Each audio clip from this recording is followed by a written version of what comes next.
Kami dari kelompok 4 akan mempresentasikan tentang cash flow. Di kelompok kami ini ada Angela Nesti, saya sendiri Kevin Chandra, Vera Ningrum, dan Romek Harley. Pengertian cash flow.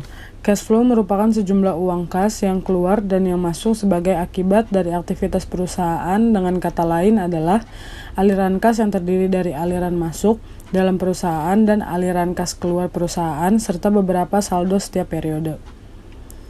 Fungsi cash flow. Yang pertama, memprediksi cash flow periode berikutnya berdasarkan data periode saat ini. Yang kedua, dasar pengambilan keputusan manajer keuangan untuk meningkatkan kinerja perusahaan. Yang ketiga, menentukan kemampuan perusahaan dalam membayar dividen dan kewajiban. Yang keempat, mengetahui laba bersih dan menentukan ukuran keberhasilan suatu perusahaan. Langkah-langkah penyusunan cash flow. 1. Menentukan minimum kas. Kedua, menyusun estimasi penerimaan dan pengeluaran. Ketiga, menyusun perkiraan kebutuhan dana dari utang yang dibutuhkan untuk menutupi defisit kas dan membayar kembali pinjaman dari pihak ketiga. Dan yang keempat, menyusun kembali keseluruhan penerimaan dan pengeluaran setelah adanya transaksi finansial dan budget kas yang final. Klarifikasi cash flow. Setelah kita tahu mengenai apa itu cash flow, kita harus mempelajari juga terkait laporan aktivitas, terkait arus kas, juga cara membuat cash flow. Laporan arus kas atau cash flow sendiri terdiri dari 3 aktivitas. Apa saja aktivitas dari cash flow? Contoh cash flow yang biasanya digunakan. Yang pertama adalah aktivitas operasi atau operating activities. Aktivitas operasi adalah laporan arus kas yang terdiri dari kegiatan operasional perusahaan.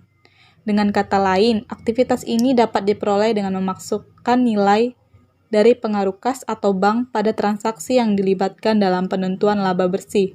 Sebagai contoh, seperti penjualan barang dan jasa dari pelanggan, pembelian persediaan atau perlengkapan yang umurnya diperkirakan kurang dari setahun, utang kepada supplier, dan beban operasional lainnya.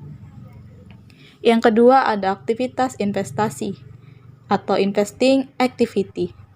Aktivitas investasi ini berkaitan dengan aktivitas arus kas yang dihasilkan dari penjualan atau pembelian aktiva tetap, atau kegiatan memasukkan nilai dari transaksi yang mempengaruhi kas atau bank untuk kegiatan investasi pada aset yang umurnya diperkirakan lebih dari 1 tahun.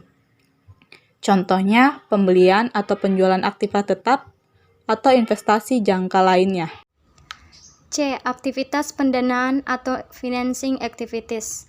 Seperti namanya, aktivitas pendanaan merupakan aktivitas kas yang berasal dari penambahan modal perusahaan.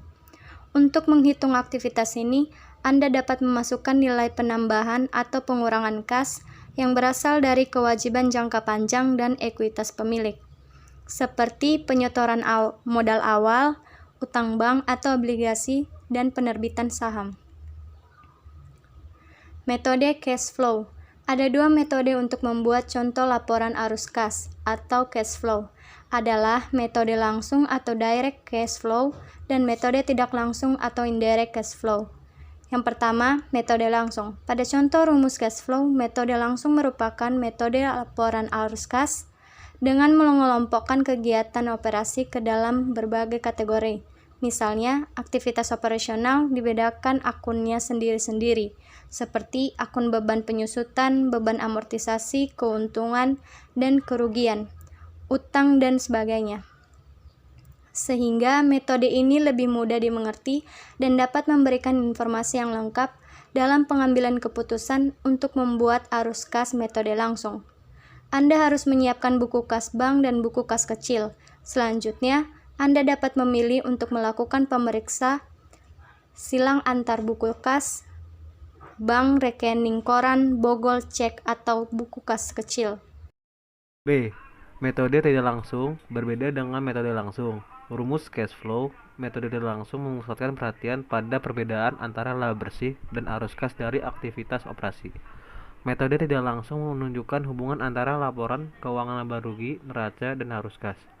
Nah, karena datanya sudah tersedia langsung dalam perusahaan, maka metode ini lebih murah dibandingkan metode langsung. Dalam metode ini, arus kas operasi arus kas investasi, dan arus kas pendanaan disusun berdasarkan laporan laba rugi dan neraca.